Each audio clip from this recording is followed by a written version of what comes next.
দিল্লির এই হোটেলটা কিন্তু আমরা উঠেছি। হ্যাঁ,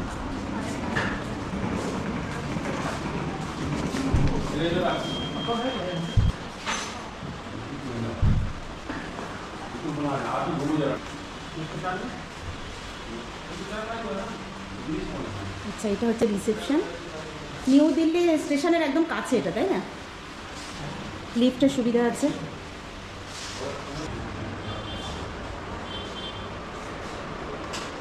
এখানে বসে কিন্তু ওয়েট করা যাবে। দেখো সুন্দর সোফা টোফা পাতা রয়েছে, বেশ সুন্দর সাজানো। এইদিকে সিঁড়ি। अच्छा हेलो। ये लोकेशन है न्यू दिल्ली रेलवे स्टेशन से 200 मीटर है और बसंत रोड में है और गाड़ी भी आती है हमारे वहाँ। पार्किंग नहीं है लेकिन ये रूम का हमारा डबल बेड बता दो, डबल बेड का 1500 रुपये है और ट्रिपल बेड का 1800 रुपये, 4 बेड का 2200 रुपये। AC non AC? एसी सब एसी है। सब एसी फैमिली होटल है पूरा हमारा।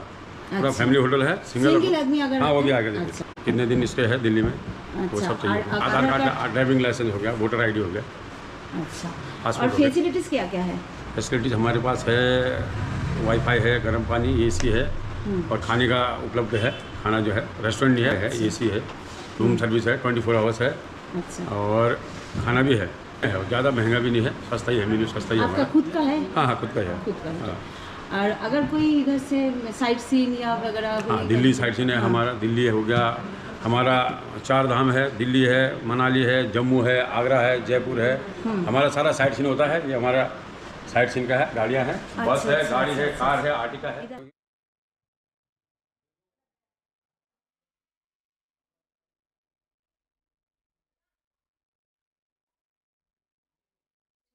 রুমটা দেখিয়ে দিই তোমাদের। এদিকে রুম দেখো, সমস্ত রুমে এসি রয়েছে। ভাড়া তো তোমাদেরকে বললাম।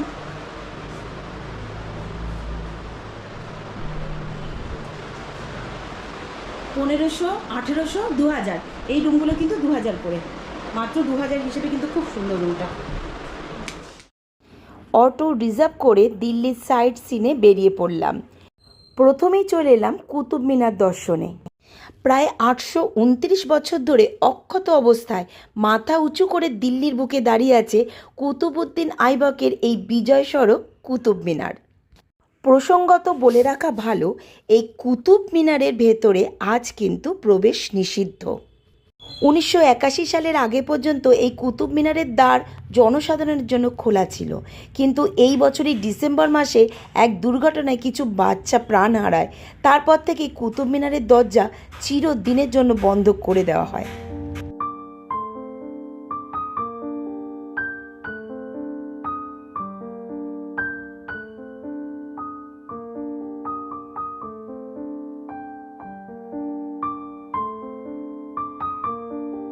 স্থানীয় বাসিন্দাদের মতে এই দুর্ঘটনার পর থেকেই রাতের বেলায় কুতুব মিনার থেকে ভেসে আসে কিছু বাচ্চার কান্নার আওয়াজ।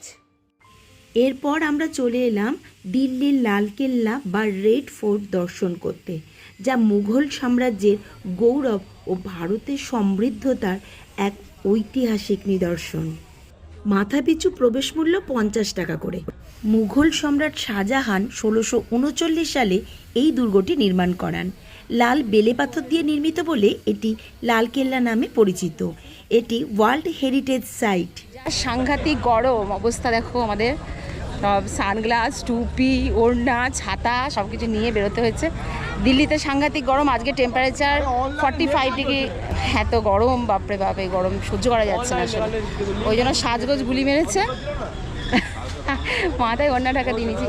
এই হচ্ছে লালকেল্লা। চলো লালকেল্লা। কালকে যেরকম ক্যামেরাতে ভিডিওই করতে পারিনি, তা আগ্রাতে গিয়ে ক্যামেরা খুলতেই পারছি না, এত গরম হয়ে গেছিলো। লাস্টে মোবাইলে ভিডিও করতে হয়েছে, জানি না কেমন ভিডিও আসবে। এই লালকেল্লা ঘুরে দেখতে গেলে অনেকটা রাস্তা তোমাদের পায়ে হেঁটে ঘুরতে হবে। পায়ে হেঁটে ঘুরতে যদি না চাও সেক্ষেত্রে টোটোর ব্যবস্থাও আছে, মাথা পিছু মূল্য 10 টাকা করে।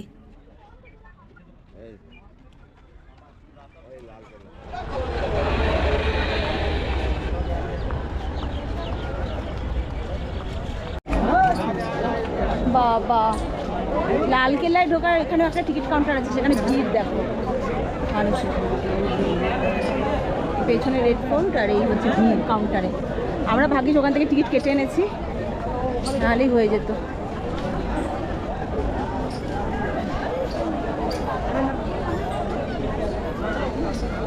এই লাল কেল্লার ভেতরে তোমরা দেখতে পাবে লাহোরি গেট বা দুর্গের প্রধান প্রবেশদ্বার, দেওয়ানি আম, দেওয়ানি খাস, ছত্তার চক যেখানে মোগল আমলের রেশম ও গয়না বিক্রি হতো, রংমহল বা মোগল রাজাদের হেরেমে থাকা নারীদের বাসস্থান, তাছাড়া রয়েছে মিউজিয়াম, পার্ক।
बापरे भीड़ देखो, यही रोदे गरमे मानुष। पहले आपका नाम बताइए। मेरा नाम जयप्रकाश अच्छा, और मैं मथुरा का रहने वाला हूँ और फोन नंबर? मेरा फ़ोन नंबर है 9650280080।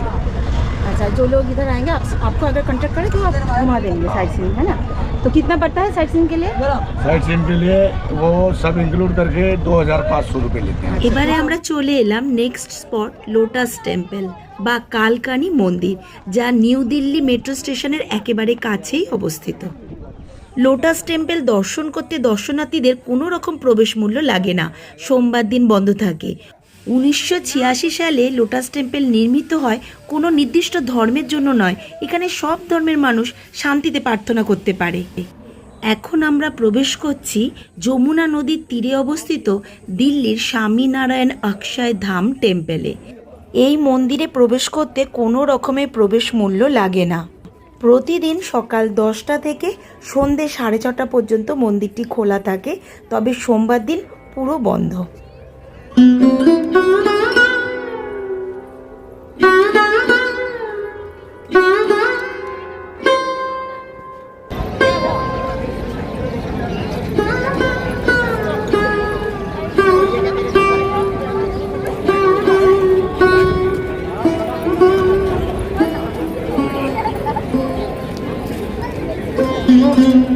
ওরে বাবা, সব থেকে বেশি ভিড় দেখছি এই টেম্পলটায়।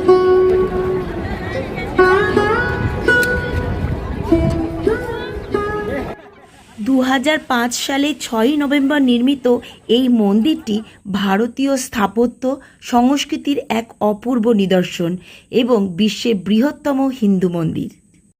গোলাপি বেলে পাথর ও মার্বেল পাথর দিয়ে অপূর্ব কারুকার্যের সঙ্গে নির্মিত এই মন্দিরটি দেখলে সত্যিই অবাক হতে হয়। এবার আমরা চলে এসেছি ইন্ডিয়া গেট দেখতে, যা পূর্বে অল ইন্ডিয়া ওয়ার মনুমেন্ট নামে পরিচিত ছিল। এখন আমরা দাঁড়িয়ে আছি পুরো ইন্ডিয়া গেটের সামনেই, দেখো পেছনে ইন্ডিয়া গেট দেখা যাচ্ছে, লাইট জ্বলছে, বিকেলবেলা দারুণ লাগছে কিন্তু সন্ধ্যেবেলা। আমরা পুরোটাই ঘুরতাম আজকে, পুরো প্ল্যানিং করেই বেরোনো হয়েছিল, অটো রিজার্ভ করা হয়েছিল সারা দিনের জন্য, যত আছে সব ঘুরবো।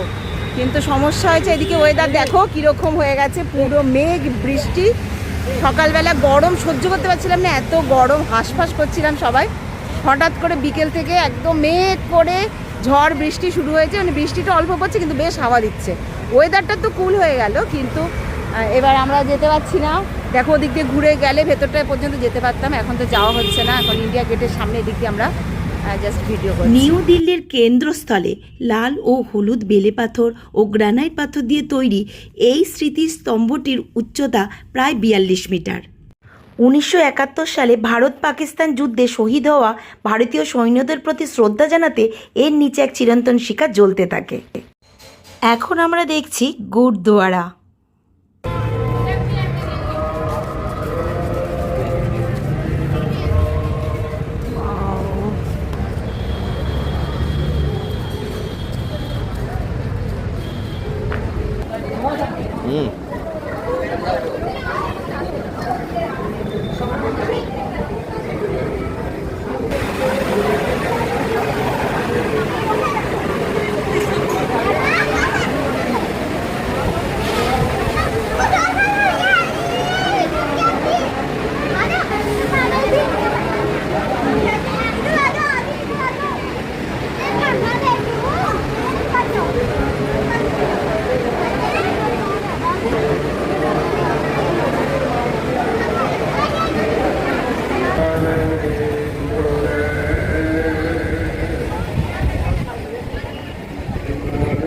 এখানে রাখো, পা ধুয়ে যেতে হবে।